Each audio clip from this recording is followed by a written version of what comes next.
BUEN, as Rachel says, has been running for about 2 years, and it's been encouraging to see how it's developed and grown over those years. So we now have contacts or hubs working in 11 of the 13 regional associations across the country, and I have to say it's been really encouraging to see how the regional ministers have responded to this and welcomed the initiative.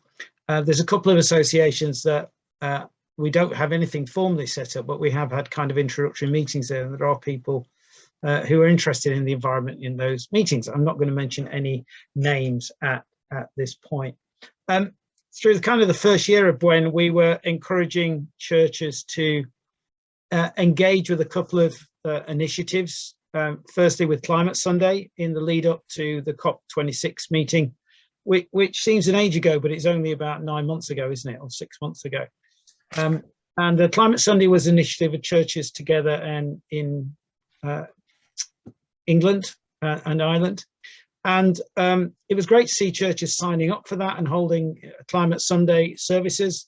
That initiative has now come to an end, but speaking with people in what's called the Environmental Initiatives Network, which draws together different environment and climate groups across the faith communities of the UK, churches are still holding Climate Sundays. And it's almost become a regular feature in a lot of churches' programs, which is really encouraging to see. As part of Climate Sunday, we're encouraging churches to engage with Russia's Eco Church program. That's something that we're continuing to encourage churches to engage with. I think over that period leading up to COP26, we had another 60 churches register for Eco Church. So that was really good to see. So that means about 13% of our churches are now involved in Eco Church at different levels, either registered or having a bronze award or more. So that's something we continue to encourage churches to do, to think about how they can engage with these issues at a local level. EIN has changed focus a little bit. There is still plenty of resources available on the Climate Sunday website. But the discussions over the last few months have suggested there are two things that we need to be doing as churches. One is talking about eco-discipleship. We've been good at talking about stewardship. We've been good at talking about climate justice. These are really important issues. And yet, at times, the penetration of this issue doesn't get into the core of our thinking about discipleship or what the gospel is. So one of the things that we're trying to stress now across all the streams of the church is how does these issues impact our day-to-day following of Jesus? So that's something we're starting to build up on. And we're still encouraging churches to engage with campaigns to change behaviour across society, nationally and internationally.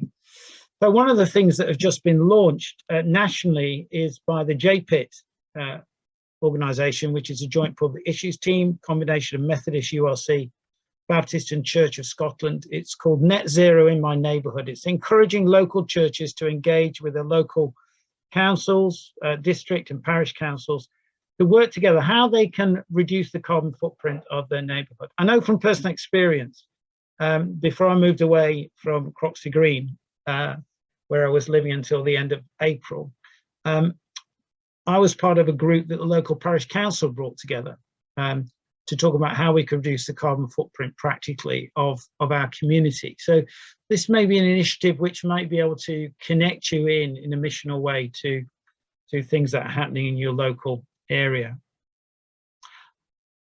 In terms of eco discipleship, for those of you who may have been at the Baptist Assembly, I hope you saw this display of stunning images that were there, run by several people from across the BUEN network who did a great job there. And this display is called God Saw That It Was Good.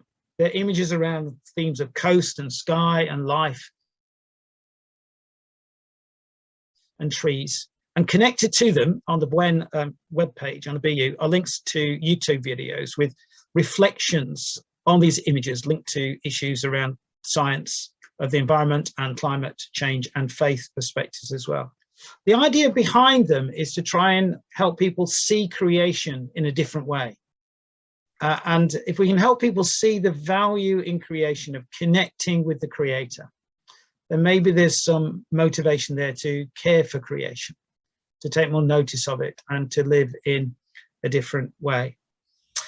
These banners are now available to go on tour to churches and association conferences or colleges. They're already being used in Hitchin in a couple of churches since the Baptist Assembly, and we have some other bookings already through into the autumn. But if you'd like to know anything more about this, or like to book the banners, then please get in touch with me through the BUEN email feed. People have found them quite stunning and quite engaging already from the feedback that we're getting. I'm pleased to say we managed to get that. We put the banners together through grants from the John Ray Initiative and Environmental Charity and Baptist Insurance, who we persuaded it might be a good idea for the sake of our buildings if they engage with climate change. So we're very grateful for their help. But we've got another grant now from a group called Scientists in Congregations, which is run out of St. John's College in Durham at York University. A project to actually support these going on tour to churches, but also to turn them into short videos together with some discussional material to engage people with creation care and climate and environmental issues. We're working with the Fuelcast video production company. Maybe you've seen some of their devotional material they produce several times a week, and in fact they produced a couple linked to COP26 last week. So we're going to be working on that over the next year and making that available to the churches to try and embed this theme into the core life of our churches and individual walking with Jesus.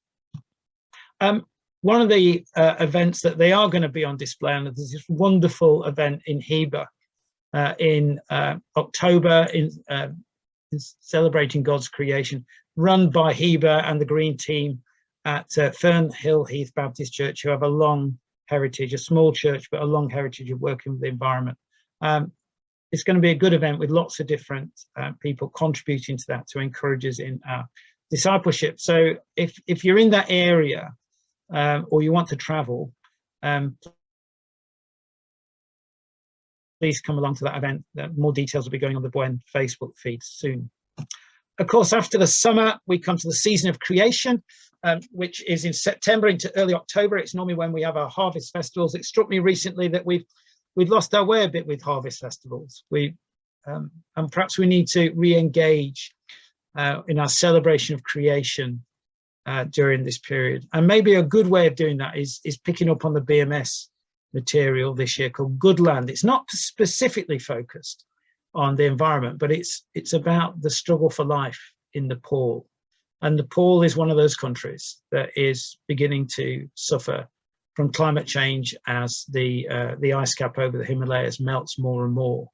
And that causes problems of flooding downhill, downstream of that, and for the people living there. So that might be a good thing for you to look at. And I know Laura's going to talk more about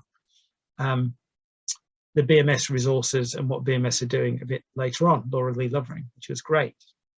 Finally, I'm really glad to receive emails into the BUEN email feed, and I do try and answer them as best I can. If you want to be connected up to your local BUEN kind of groups or reps, then please email me. I'll pass your details on to them so they can get in touch with you. But I get a lot of questions asked about buildings, such as our gas boiler's about to fail. What shall I do? Now, later on, we will hear some things about how we can make our buildings more sustainable. But this is something that I think we're a little bit weak on at the moment. We have got some engagement with the BU National Resource in the Legal and Finance Department. They've encouraged us to put something in Transform each time it's released now about environmental issues linked to buildings and land. And we have tried to get a group of people together to discuss this further and produce some broad advice on how we might tackle this. At the moment, that's stalled a little bit because we need somebody to kind of take that on as a project and lead that project. But you know, we want to start tackling some of the practical issues that churches are beginning to ask about how they can make their buildings more sustainable, how they can reduce their carbon footprint in practical ways. Again, as a response to following Jesus, really, and making a difference in the world and their communities. I hope that's given you a feel for what some of the bigger things that BUEN is doing, or the wider things that BUEN is doing. But really, as I said at the beginning, Big BUEN really is the network of the work that's going on in the association and the churches, and the kind of, if there is a Big BUEN nationally, our role is to connect that together and to encourage that as we go along and share ideas across the network, which I hope we're going to be doing tonight. So thanks a lot for coming along. Again, this is our contact information, our email address, our webpage, and we're also, mostly we keep the Facebook feed and the Twitter feed up to date with information about what different churches are doing, some of the national events, national issues that are going on, and calls for prayer. So please, if you use social media, that's a good place to go and keep up with some of the wider things that are going on with BUEN. So Rachel, thank you, and back to you. Thank you.